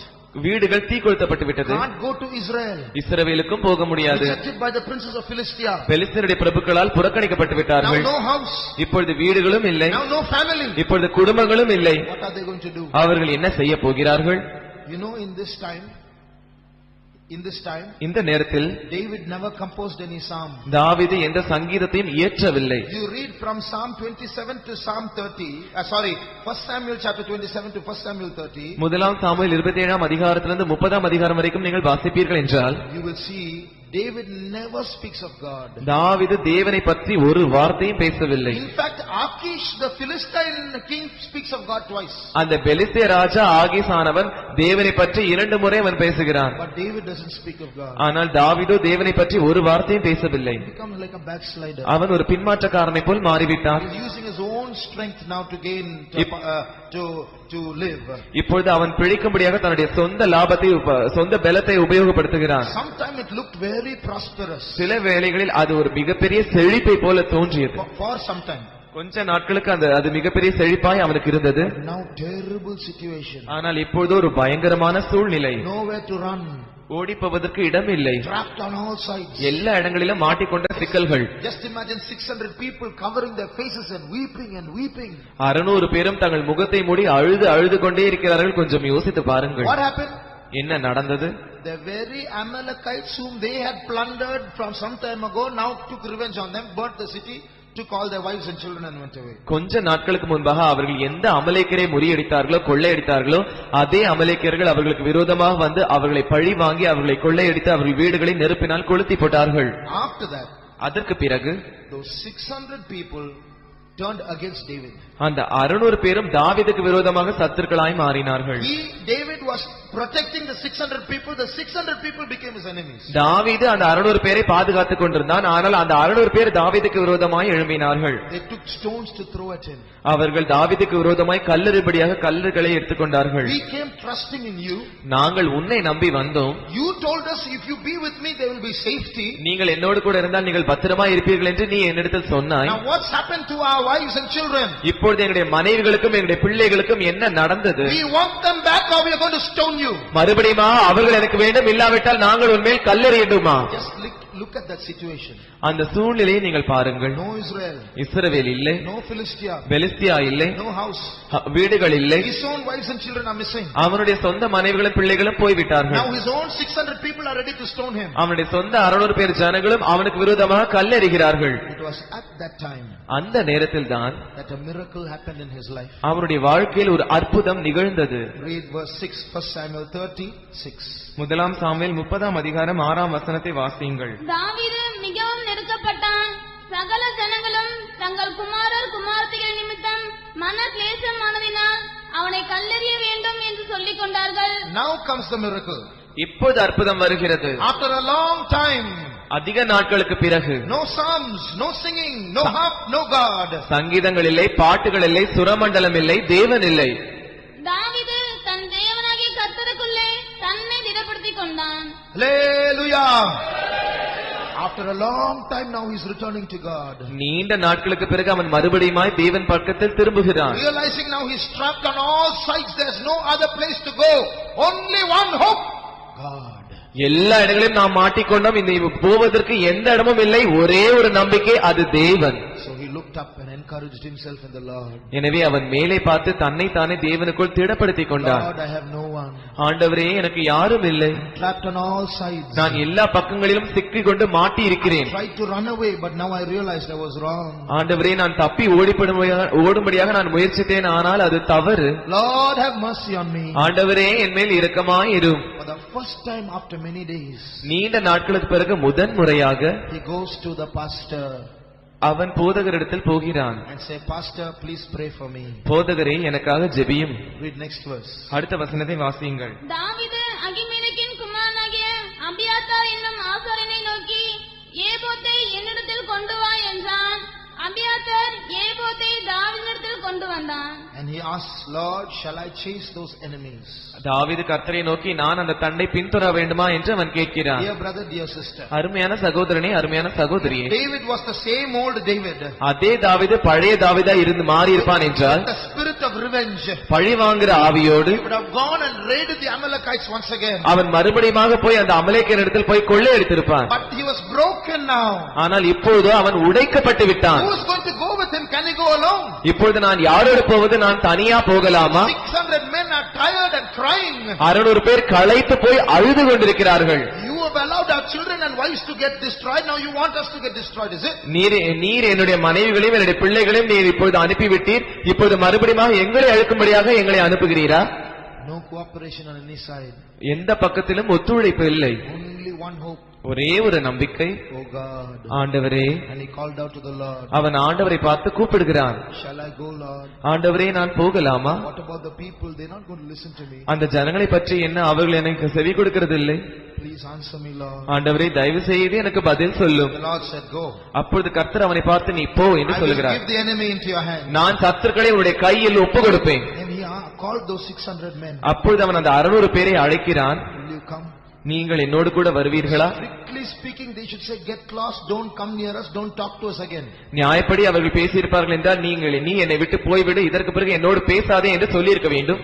But miraculously they said, we'll come. ஆனால் அற்புதமான விதமாக நாங்கள் வருகிறோம் என்று அந்த 600 பேரும் சொன்னார்கள். 200 people remained in that burnt city to protect what was left. அந்த 200 பேர் அந்த தீக்குளித்திருந்தான் அந்த பட்டணத்தில் என்ன மீதியா இருக்கிறதோ அதை பாதுகாக்கும்படியாக அவர்கள் அங்கே இருந்து விட்டார்கள். Remaining 400 went with David. மீதியான 400 பேர் தாவீதோடு கூட சென்றார்கள். When they went, they don't know whether their wives and children are alive. அவர்கள் சென்றபோது அவர்களுடைய மனைவிகளும் பிள்ளைகளும் உயிரோடு இருக்கிறார்களா என்று அவர்கள் அறியவில்லை. But because the hand of God was there on that backslider, the children and wives were still alive. ஆனால் தேவனுடைய கரமானது அந்த பின்மாற்றம் அடைந்ததான அந்த மனைவிகளோடும் பிள்ளைகளோடும் இருந்தபடியினால் அவர்கள் இன்னும் உயிரோடு காணப்பட்டார்கள். David had forgotten God, but God did not forget David. தாவீது தேவனை மறந்துவிட்டான், ஆனால் தேவனோ தாவீதை மறக்கவே இல்லை. He took back all his lost possessions. அவன் தான் இழந்து போன எல்லா பொருட்களையும் மீண்டுமாக பெற்றுக்கொண்டான். Got back all his wives and children and the wives and children of the 600 men. தன்னுடைய எல்லா மனைவிகளையும் பிள்ளைகளையும் அந்த 600 பேருடைய மனைவிகளையும் பிள்ளைகளையும் மறுபடியும் உயிரோடு பெற்றுக்கொண்டான். Came back to Ziklag. மறுபடியும் சிக்லாகுக்கு திரும்பி வந்தார்கள். This man who became very selfish, earning, heaping. சுயநலமாய் இருந்து கொண்டு தனக்காகவே பொருட்களை குவித்து வைத்துக் கொண்டிருந்ததான இந்த மனுஷன் suddenly started giving. திடீரென்று கொடுக்க ஆரம்பிக்கிறான். Read verse 26. 26ஆம் வசனத்தை வாசியுங்கள். தாவீது சிக்லாகுக்கு வந்தபோது அவன் கொள்ளையாடினவைகளிலே தன் சிநேகிதராகிய யூதாவின் மூப்பருக்கு சிலவற்றை அனுப்பி, இதோ கர்த்தருடைய சத்துருக்களின் கொள்ளையில் உங்களுக்கு உண்டாயிருக்கும் ஆசீர்வாத பாகம் என்று சொல்லச் சொன்னான். And you read a list of people there to whom he gave all his spoil. Take it, I don't want it anymore. அதற்கடுத்த வசனங்களை நீங்கள் வாசிப்பீர்கள் என்றால் அவன் பங்கு கொடுத்ததான அந்த மனுஷர்களை பற்றி நீங்கள் வாசிக்கிறீர்கள். எடுத்துக்கொள்ளுங்கள், எனக்கு வேண்டாம் என்று அவன் வழங்குகிறான். So he started giving away all his spoil. எனவே அவன் தன்னுடைய எல்லா கொள்ளை பொருட்களையும் அவன் பகிர்ந்து கொடுக்கிறான். In that failure, his selfish heart became a large giving heart. அந்த தோல்வியில் தான் அவனுடைய சுயநலமான இருதயம் விசாலமான கொடுக்கிற இருதயமாய் மாறியது. At that time, அந்த நேரத்தில் Achish and the Philistines were fighting with Israel. ஆகீசும் பெலிஸ்தரும் இஸ்ரவேலுக்கு விரோதமாக யுத்தம் பண்ணி கொண்டிருக்கிறார்கள். And at that time, அந்த நேரத்தில் David was seeking the Lord. தாவீது தேவனை தேடிக் கொண்டிருக்கிறார். At that time, அந்த நேரத்தில் God was forming David's heart. தேவன் தாவீதுடைய இருதயத்தை உருவாக்கி கொண்டிருக்கிறார். At that time, in that battle, Saul died. அந்த நேரத்தில் அந்த யுத்தத்தில் சவுல் யுத்தத்தில் மரித்து போனான். It became the right time for David to come out of all his captivity to go and become the king of Israel. தன்னுடைய எல்லா சிறையிருப்பிலிருந்து வெளியே வந்து இஸ்ரவேலுக்கு போய் ராஜாவாய் மாறுவதற்கு சரியான நேரம் வந்துவிட்டது. No more rejection. புறக்கணிப்புகள் இல்லை. All of Israel called him. இஸ்ரவேலர் யாவரும் அவனை அழைத்தார்கள். He got the throne. அவனுக்கு சிங்காசனம் கிடைத்தது. Look at the heart of God in this. இந்த இடத்தில் தேவனுடைய இருதயத்தை பாருங்கள். How loving God is.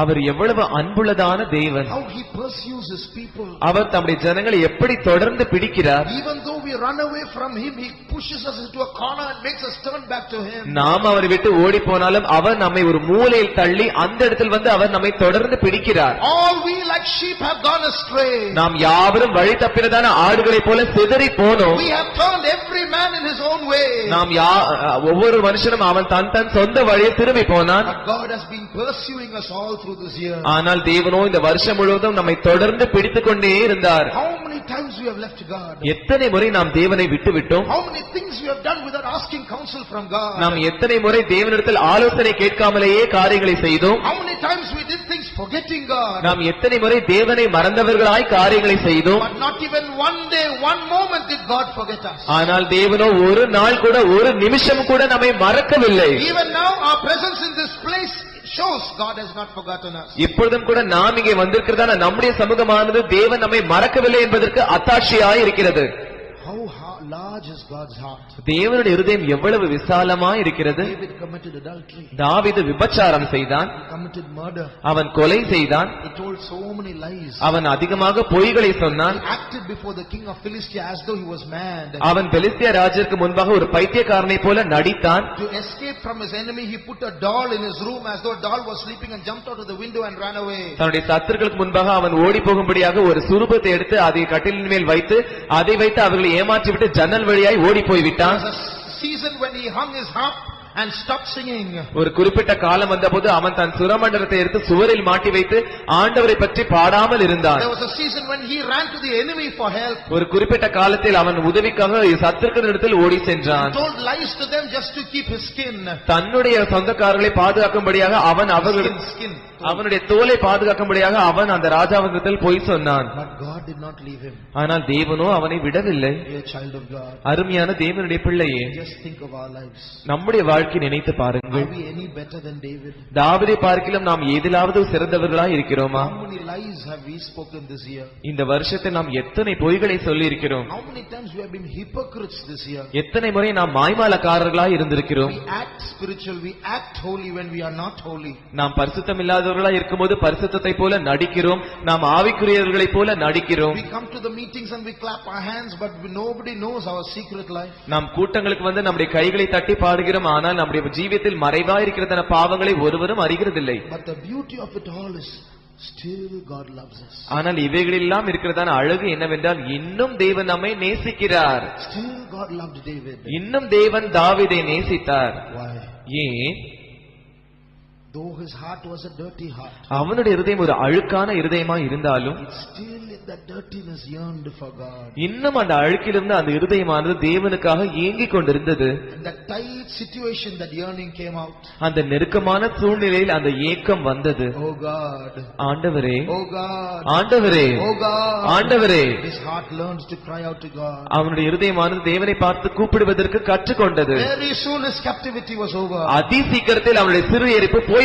He became a ruler in Israel. அவன் இஸ்ரவேலின் ஒரு அதிபதியாய் மாறினான். Dear brother, dear sister, அருமையான சகோதரனே, அருமையான சகோதரியே, not only did God forgive David, தேவன் தாவீதை மன்னிக்கிறது மாத்திரம் செய்யவில்லை. not only did God bring back David's captivity, தாவீதுடைய சிறையிருப்பிலிருந்து அவனை மீண்டும் மறுபடியுமாய் தேவன் கொண்டு வரவில்லை. we see many things even in the New Testament church all connected with David. புதிய ஏற்பாட்டில் அதிகமான காரியங்கள் தாவீதோடு கூட சம்பந்தப்பட்டிருக்கிறதை நாம் காண்கிறோம். God writes so many things with David's name in connection with the New Testament church. புதிய ஏற்பாட்டு சபையை பற்றி தேவன் தாவீதின் பெயரை கொண்டு அநேக விஷயங்களை வேதத்தில் எழுதி வைத்திருக்கிறார்.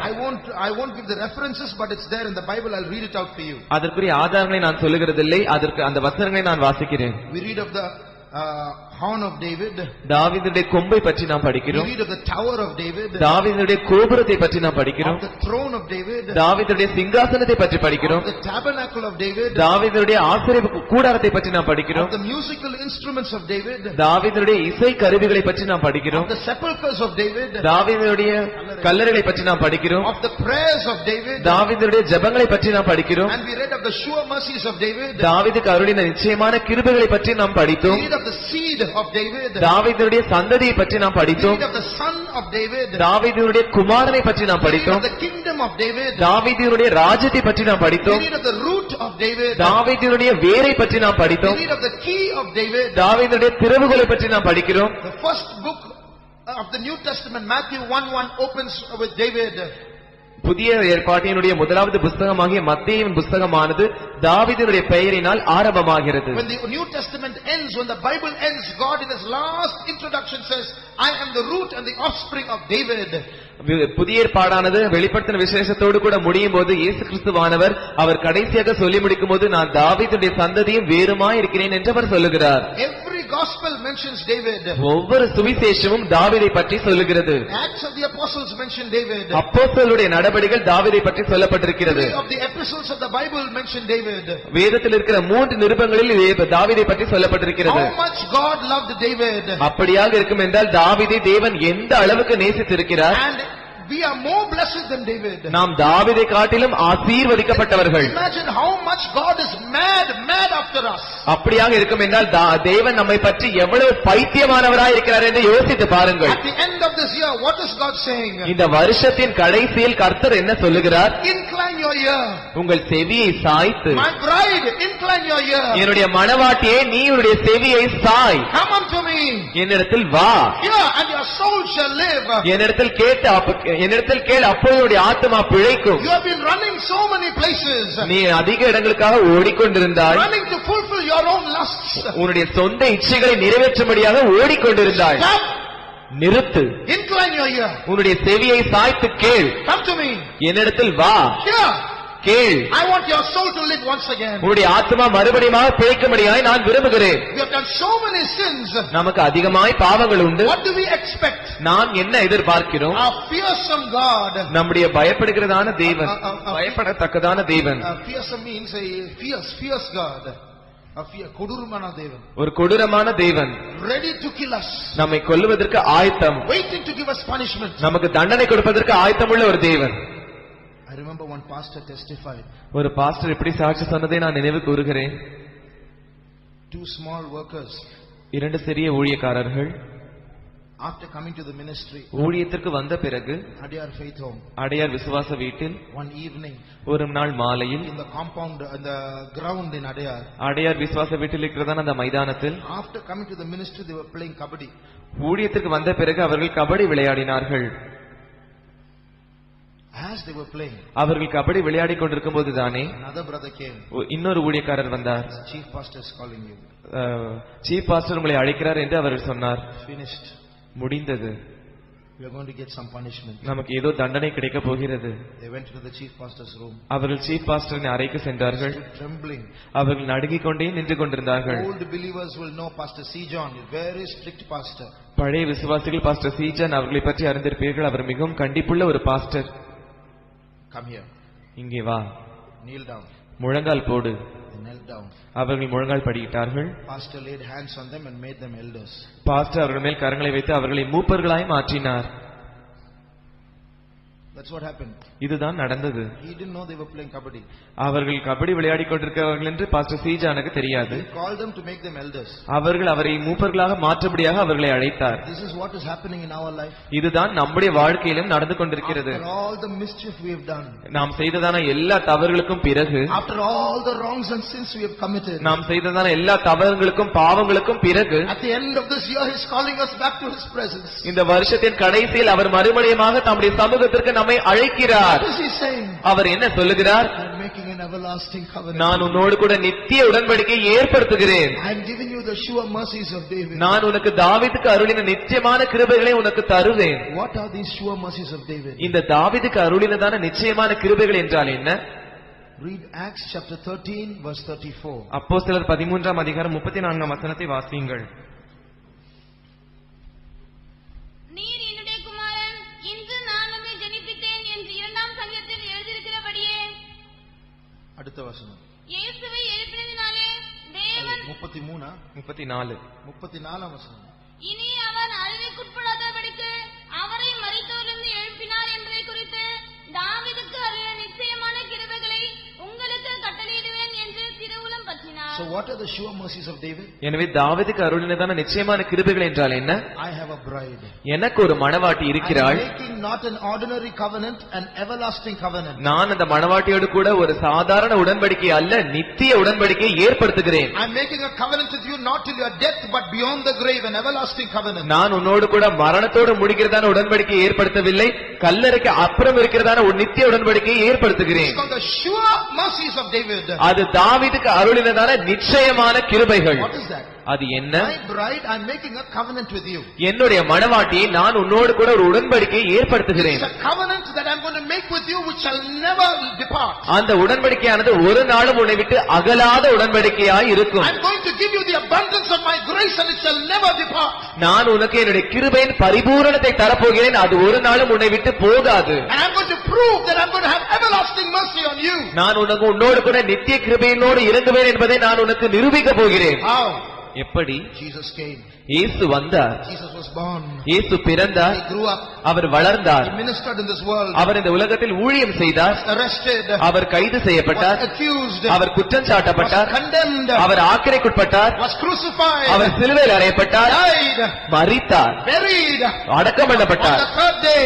மூன்றாவது நாளில் Burst open and came out alive. அந்த கல்லறையானது வெடித்து சிதறியது. அவர் உயிரோடு எழும்பி வந்தார். My bride. என்னுடைய மணவாட்டியே, These are the sure mercies of David. இதுதான் தாவீதுக்கு அருளியதான நிச்சயமான கிருபைகள். Just like Jesus is surely alive today. இயேசு எப்படி நிச்சயமாய் உயிரோடு இருக்கிறாரோ, My everlasting covenant shall be alive before you today. என்னுடைய நித்தியமான உடன்படிக்கையும் உனக்கு முன்பாக இன்று உயிரோடு காணப்படுகிறது. And I'm going to give you the keys of David. நான் தாவீதினுடைய திறவுகோல்களை உனக்கு தரப்போகிறேன்.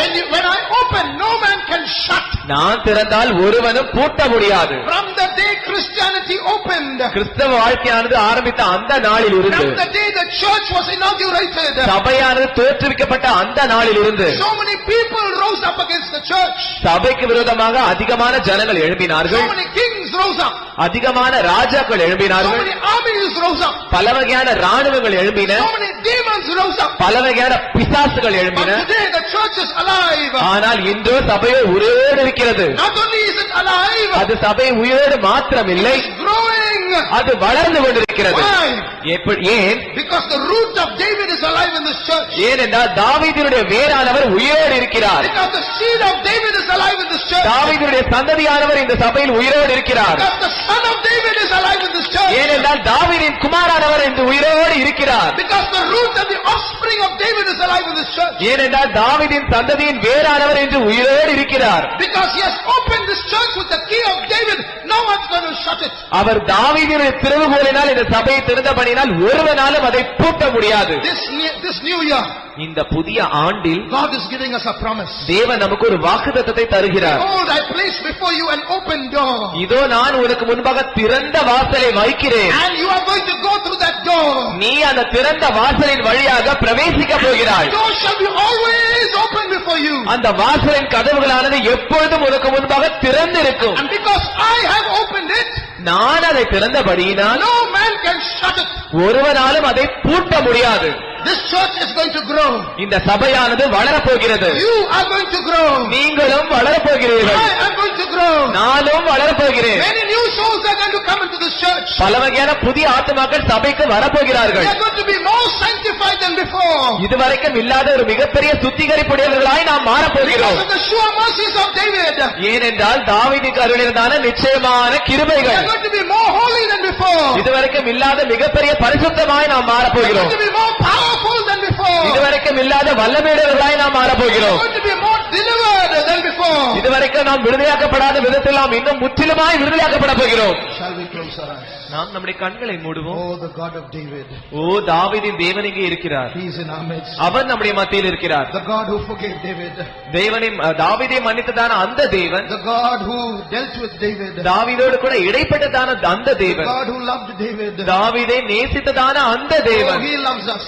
அவர் நம்மை நேசிக்கிறார். Let Satan make his plans. சாத்தான் நமக்கு விரோதமாக திட்டங்கள் போடட்டும். Let Satan plant his snares. சாத்தான் தன்னுடைய கண்ணிகளை நமக்கு வைக்கட்டும். Oh, let him do anything he wants. அவனுக்கு என்ன வேண்டுமோ அதை செய்யட்டும். Let the whole host of Satan rise up against us. சாத்தானுடைய முழு சேனையும் நமக்கு விரோதமாய் எழும்பட்டும். God is on our side. கர்த்தர் நம்முடைய பட்சத்தில் இருக்கிறார். He has delivered us from the snare of the fowler. அவர் நம்மை அந்த வேடனுடைய கண்ணிக்கு நம்மை தப்புவிப்பார். No snare is going to trap us. எந்த கண்ணையும் நம்மை பிடிக்க முடியாது. He looked after us all of this year. அவர் நம்மை இந்த வருஷம் முழுவதும் கண்மணி போல He பாதுகாத்தார். looked after us all of last year. கடந்த வருஷம் முழுவதும் நம்மை பாதுகாத்தார். He looked after us all of year before last. இதுவரைக்கும் அந்த வருஷங்கள் முழுவதும் நம்மை அவர் பத்திரமாய் பாதுகாத்தார். And he will look after us next year. அடுத்த வருஷமும் அவர் நம்மை பாதுகாப்பார். If Jesus comes, இயேசு வருவார் என்றால் how many are sure you will go?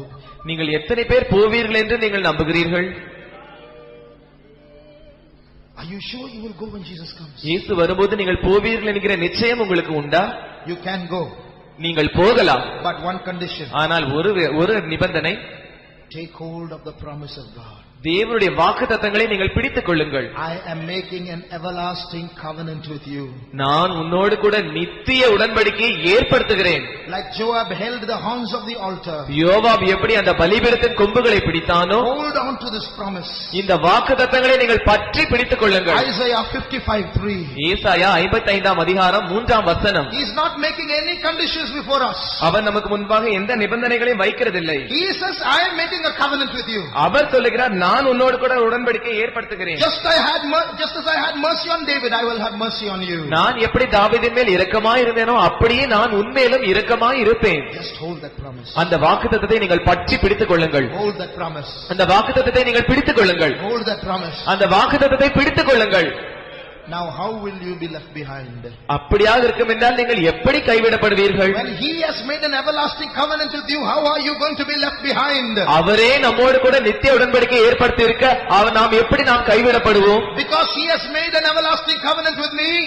அவர் என்னோடு கூட நித்திய உடன்படிக்கை ஏற்படுத்தி இருக்கிறபடியினால், if he comes next year, அடுத்த வருஷம் அவர் வந்தால், because of his sure mercies, அவருடைய நிச்சயமான கிருபைகளினால், I shall be raptured. நான் எடுத்துக்கொள்ளப்படுவேன். If he comes on the 1st of January, அது அவர் ஜனவரி 1ஆம் தேதி வந்தாலும், because of his sure mercies, அவருடைய நிச்சயமான கிருபைகளினால், I shall be raptured. நான் எடுத்துக்கொள்ளப்படுவேன். If he comes now after the meeting, அவர் இப்பொழுது இந்த கூட்ட நேரத்திலே வந்தாலும், I shall be raptured because of the sure mercies of David. அவர் நான் தாவீதுடைய நிச்சயமான கிருபையினால் நான் எடுத்துக்கொள்ளப்படுவேன். ஒரு உடன்படிக்கை என்று சொல்வது அது இரண்டு மனுஷர்களுக்கு மத்தியில் உள்ளது. Covenant is not from one person. உடன்படிக்கை என்பது ஒரு மனுஷனிடத்திலிருந்து வருகிறதில்லை, ஒரு பக்கத்திலிருந்து வருகிறதில்லை. There is a person who makes the covenant. உடன்படிக்கை செய்கிறதான ஒரு நபர் உண்டு. And there is a person who accepts the covenant. அந்த உடன்படிக்கை ஏற்றுக்கொள்கிறதான இன்னொரு நபர் உண்டு. Here God is making the covenant. இங்கே தேவன் உடன்படிக்கையை பண்ணுகிறார். And he is calling us to accept the covenant. அந்த உடன்படிக்கையை நாம் ஏற்றுக்கொள்ளும்படியாக அவர் நம்மை அழைக்கிறார். Incline your ear. உங்களுடைய செவியை சாய்த்து கேளுங்கள். Come unto me. என்னிடத்தில் வாருங்கள். Hear and your soul shall live. கேளுங்கள், அப்பொழுது உங்கள் ஆத்துமா பிழைக்கும். If you want your soul to live, உங்கள் ஆத்துமா பிழைக்க வேண்டுமானால், my child, என்னுடைய பிள்ளையே, my bride, என்னுடைய மணவாட்டியே, make this covenant with me. என்னோடு கூட இந்த உடன்படிக்கையை செய். I will guarantee you eternity. நான் உனக்கு நித்தியத்தை நிச்சயமாய் தருவேன். I will guarantee New Jerusalem to you. நான் உனக்கு புதிய எருசலேமை நிச்சயமாய் தருவேன். I will guarantee Zion to you. நான் உனக்கு சீயோனை நிச்சயமாய் தருவேன். At the end of this year, இந்த வருஷத்தின் கடைசியில், those who would like to accept that covenant of the Lord, அந்த உடன்படிக்கையை ஏற்றுக்கொள்ள வேண்டும் என்று விரும்புகிறவர்கள், our God is in our midst. நம்முடைய தேவன் நம்முடைய மத்தியில் இருக்கிறார். You can't see him, but he is here. நீங்கள் அவரை பார்க்க முடியாது, ஆனால் அவர் இங்கே இருக்கிறார். He is right here. இப்பொழுதுதானே இங்கே அவர் இருக்கிறார். He is speaking to us through Isaiah 55:3. அவர்தான் ஏசாயா 53ஆம் அதிகாரத்தின் மூலமாய் நம்மோடு பேசுகிறார். All those who would like to respond to the covenant, இந்த உடன்படிக்கைக்கு செவி கொடுக்க வேண்டும் என்று விரும்புகிற யாவரும், a free covenant, ஒரு இலவசமான இலவசமான உடன்படிக்கை, no expenses, எந்த பணமும் எந்த விலையும் இல்லை. he takes full responsibility. அது முழு உத்தரவாதம் உள்ளது. On one condition, ஆனால் ஒரே ஒரு நிபந்தனை, believe what he says. அவர் என்ன சொல்லுகிறாரோ அதை நீங்கள் நம்ப வேண்டும். You believe what he says. அவர் என்ன சொல்லுகிறாரோ அதை நீங்கள் விசுவாசிக்க வேண்டும். Everlasting covenant, நித்தியமான உடன்படிக்கை. yes Lord, I believe. ஆம் ஆண்டவரே, நான் நம்புகிறேன். Sure mercies of David, தாவீதுக்கு அருளினதான நிச்சயமான கிருபைகள். yes Lord, I believe. ஆம் ஆண்டவரே, நான் நம்புகிறேன். If you believe நீங்கள் விசுவாசித்தால், and you want to accept the covenant, நீங்கள் அந்த உடன்படிக்கையை ஏற்றுக்கொள்ள வேண்டும் என்று விரும்பினால், then you may stand up. நீங்கள் எழும்பி நிற்கலாம். If you do not believe, நீங்கள் நம்பாவிட்டால், you may be seated. நீங்கள் உட்கார்ந்து இருக்கலாம். As we stand up, நாம் எழுந்திருக்கும் போது தானே what are we saying? நாம் என்ன சொல்லுகிறோம்? We have inclined our ears. நாம் நம்முடைய செவியை சாய்த்திருக்கிறோம். We have come unto you, O Lord. ஆண்டவரே, நாங்கள் உம்மிடத்தில் வந்திருக்கிறோம். We have heard, O Lord. ஆண்டவரே, நாங்கள் கேட்டிருக்கிறோம். And we know our soul shall live, O Lord. ஆண்டவரே, எங்களுடைய ஆத்மா பிழைத்திருக்கிறது என்று நாங்கள் அறிந்தும் இருக்கிறோம். We have accepted your covenant, O Lord. ஆண்டவரே, உம்முடைய உடன்படிக்கையை நாங்கள் ஏற்றிருக்கிறோம். And we believe in your sure mercies, O God. ஆண்டவரே, உம்முடைய நிச்சயமான கிருபைகளை நாங்கள் நம்புகிறோம். What are the sure mercies of David? தாவீதுடைய நிச்சயமான கிருபைகள் என்ன? The resurrection of Jesus. இயேசுவினுடைய உயிர்த்தெழுதல். that same power that raised up Jesus from the dead இயேசுவை மரித்தவர்களிலிருந்து எந்த வல்லமை உயிர்த்தெழும்ப பண்ணியதோ is working in our bodies today. நம்முடைய சரீரங்களிலும் அந்த வல்லமை கிரியை செய்து கொண்டிருக்கிறது. To quicken our weak bodies, நம்முடைய பலவீனமான சரீரங்களை உயிர்ப்பிக்கும்படியாக, to strengthen our souls, நம்முடைய ஆத்துமாக்களை பலப்படுத்தும்படியாக, to quicken our spirit, நம்முடைய ஆவியை உயிர்ப்பிக்கும்படியாக. the sure mercies of David are sure mercies for us also. தாவீதுடைய நிச்சயமான கிருபைகள் நமக்கும் நிச்சயமான கிருபைகள் தான். We didn't make a covenant with God. நாம் அவரோடு கூட உடன்படிக்கை செய்யவில்லை. Usually at the end of the year we make a covenant with God. பொதுவாக வருஷத்தின் கடைசியில் நாமும் கூட உடன்படிக்கை தேவனோடு செய்வோம். But today he is making a covenant with us. ஆனால் இன்று அவர் நம்மோடு கூட உடன்படிக்கை செய்கிறார். Surely, நிச்சயமாக, surely, நிச்சயமாக, surely, நிச்சயமாக you will be with me. நீ என்னோடு கூட இருப்பாய். Surely, நிச்சயமாக, surely, நிச்சயமாக you shall be my bride. நீ என்னுடைய மணவாட்டியாய் இருப்பாய். Surely, நிச்சயமாக, surely, நிச்சயமாக I will transform you like myself. நான் என்னை போலவே உன்னை மறுரூபப்படுத்துவேன். Do you believe? நீ நம்புகிறாயா? Do you believe? நீ நம்புகிறாயா? Do you believe? நீ நம்புகிறாயா? In the name of Jesus, இயேசுவின் நாமத்தில் come out of the condemnation of the devil.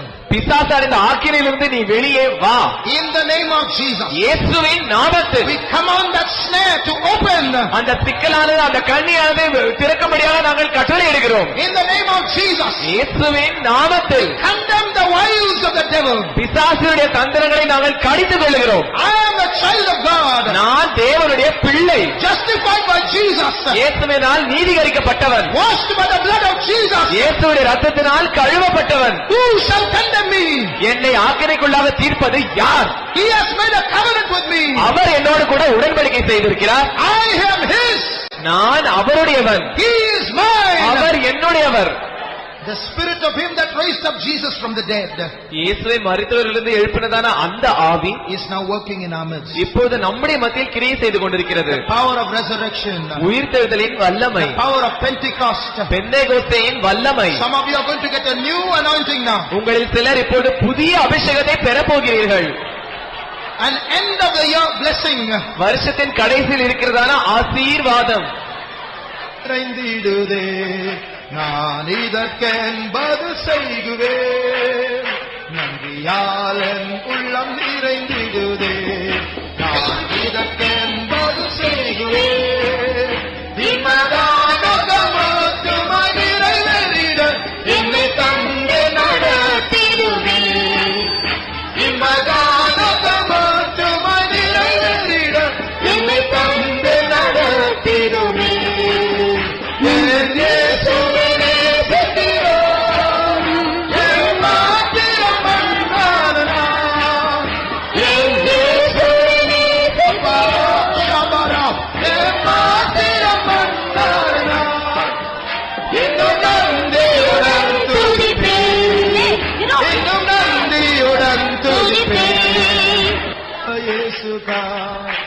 இன்னும் தாழ்த்தியே வைப்பேன் சேவைக்காய், நான் இன்னும் தாழ்த்தியே வைப்பேன் சேவைக்காய், என்ன செய்வேனோ இந்த இயேசுக்காய், என்ன செய்வேனோ இந்த இயேசுக்காய், இன்னும் தாழ்த்தியே வைப்பேன் சேவைக்காய், இன்னும் தாழ்த்தியே வைப்பேன் சேவைக்காய், என்ன செய்வேனோ இந்த இயேசுக்காய், என்ன செய்வேனோ இந்த இயேசுக்காய், இன்னும் தாழ்த்தியே வைப்பேன் சேவைக்காய், இன்னும் தாழ்த்தியே வைப்பேன் சேவைக்காய், இன்னும் தாழ்த்தியே முகத்துக்காக நம் கர்த்தரை ஸ்தோத்திரிப்போம்.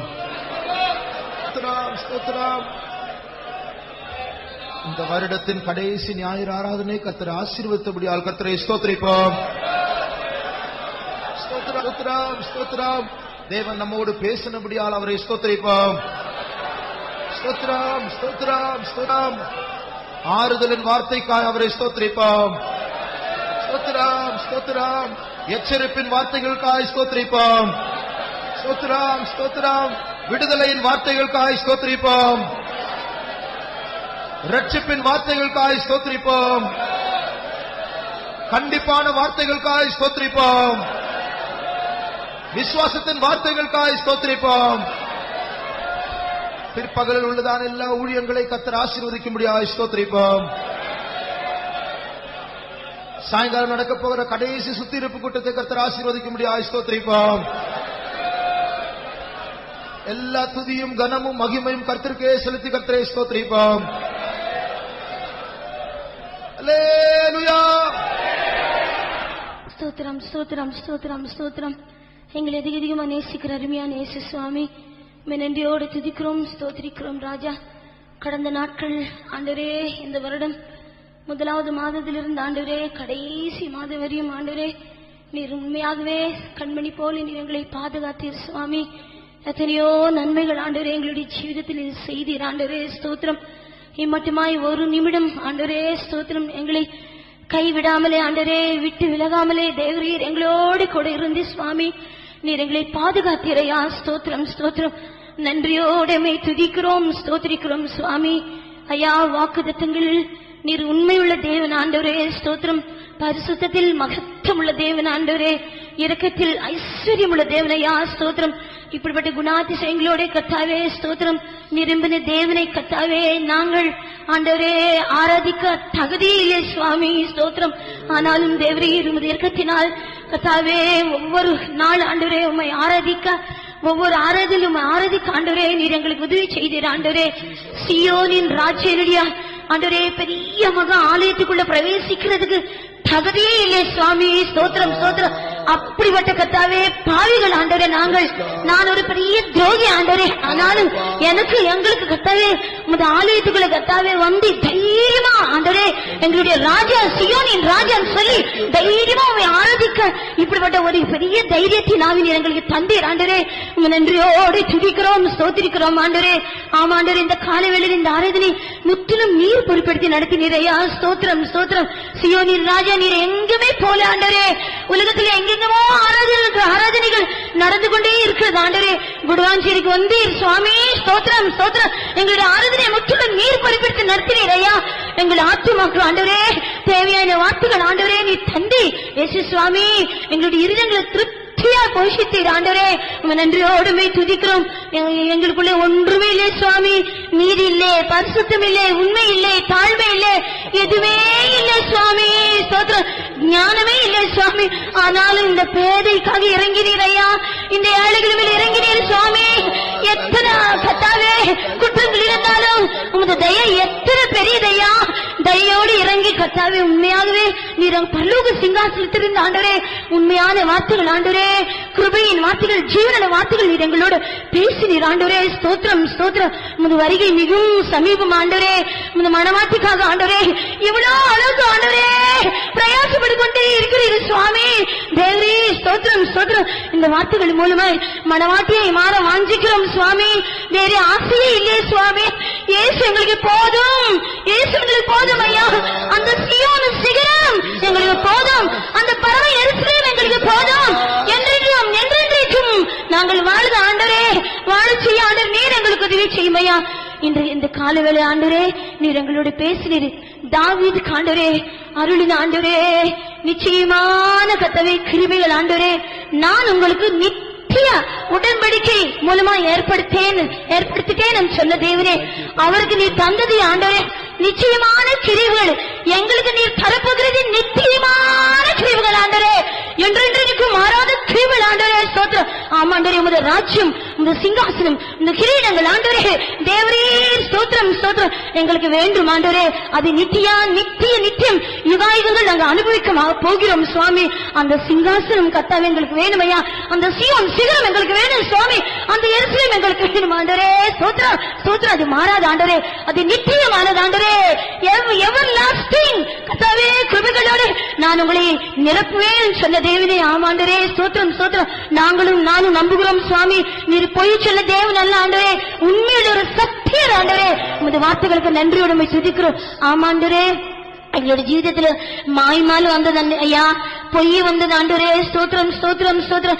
எத்தனையோ அகோரமான பாவங்கள் எங்களுடைய ஜீவிதத்தில் இருந்தாலும் சுவாமி ஸ்தோத்திரம். இந்த காலவேளையிலே ரத்தத்தினால் கர்த்தாவே கழுவி பரிசுத்தமாக்கி அந்த ஆண்டவரே அந்த புரோதிகள் சன் ஆண்டவரே எப்படி திரும்பி கர்த்தாவே பரலோகத்துக்கு கர்த்தாவே தகப்பனுக்கு முன்பாக பாவம் செய்துவிட்டே நான் அவருடைய குமாரனா இருக்கிறதுக்கு தகுதி இல்லை, தேவனுடைய வேலைக்காரியாய் இருக்க போறேன்னு சொல்லி ஒரு தீர்மானத்தோடு திரும்பி வரும்போது அந்த தகப்பனும் எப்படிப்பட்ட கர்த்தாவே இரக்கத்தோடு இறங்கி சுவாமி ஸ்தோத்திரம் ஸ்தோத்திரம் தேவரீர் அழுக்கான வஸ்திரங்கள் எல்லாம் ஆண்டவரே மாற்றி தேவரீர் ஸ்தோத்திரம் ஸ்தோத்திரம் ஒரு பெரிய விருந்து சுவாமி அவர் மூலமா அந்த வீட்டுல நடந்தது. அப்படியே சுவாமி நாங்கள் சுவாமி இந்த வருடத்துல எத்தனையோ பாவங்கள் செய்தோம், ஆனால் இது திரும்பி வருகிறோம் சுவாமி, திரும்பி வருகிறோம். உன் இரக்கத்தினால் ஆண்டவரே மனவாட்டியாய் மாற்றும் ஆண்டவரே. My beloved is mine, I am his அந்த சொல்ற ஒரு அதிகாரம் தைரியம் நீ எங்களுக்கு தந்தீர் ஆண்டவரே. என் பிரியன் என்னுடையவர், நான் அவருடையவன் சொல்லி இந்த குணவான்களுக்கு தந்த விசேஷமான வார்த்தைகளுக்கு நன்றியோடு துதிக்கிறோம். எல்லா இடத்திலும் நீ எங்களை ஆசீர்வதித்தீர் சுவாமி. தேவரீர் ஸ்தோத்திரம். பிரதருக்கு தந்த விசேஷமான கிருபைக்காய் ஸ்தோத்திரம், நடத்திப்புக்காய் ஸ்தோத்திரம். ரத்தத்தின் கோட்டைகளை மூடிக்கொள்ளுமையா நித்திய உடன்படிக்கையோடு இந்த மகனை இன்னும் ஆசீர்வதியும் கிருபைகள் தாருமாண்டரே. வந்த சபையோர் எல்லோரும் ஆசீர்வதிமாண்டரே. சீயோனுக்காக ஒரு தாகம், எருசலேமுக்காக ஒரு வைராக்கியம் தந்தை நடத்தும் சுவாமி. ஒரு சின்ன கரை எங்களுக்குள்ள காணப்படாமலே பாதுகாக்கும். அதே எங்களுடைய வாஞ்சை ஆண்டவரே. அப்படியே நீர் செய்யும். மீதியான நேரம் சமூகத்தோடு எங்களோடு இருந்து சுவாமி. எத்தனையோ கூட்டங்கள் உண்டு, ஊழியங்கள் உண்டு. அதுக்கேற்ற ஒரு விசேஷம் வல்லமையும் அபிஷேகம் தந்தை நடத்தும். நீர் எப்போ வந்தாலும் மனவாட்டி ஆண்டரே இந்த மகிமையில அந்த மகிமையின் ராஜ்யத்துக்குள்ள பிரவேசிக்க இந்த கிருபை தந்தை நடத்தும் சுவாமி. இன்னும் தாழ்த்துகிறோம் இயேசு கிறிஸ்துவின் நாமத்தில் வேண்டிக் கொள்கிறோம் ஜீவனும் நல்ல பிதாவே. Amen. Now may the grace of our Lord Jesus Christ, the love of God, and the sweet fellowship of the Holy Spirit rest and abide with us now and until Jesus returns in glory. Amen. Hallelujah. Hallelujah. Hallelujah.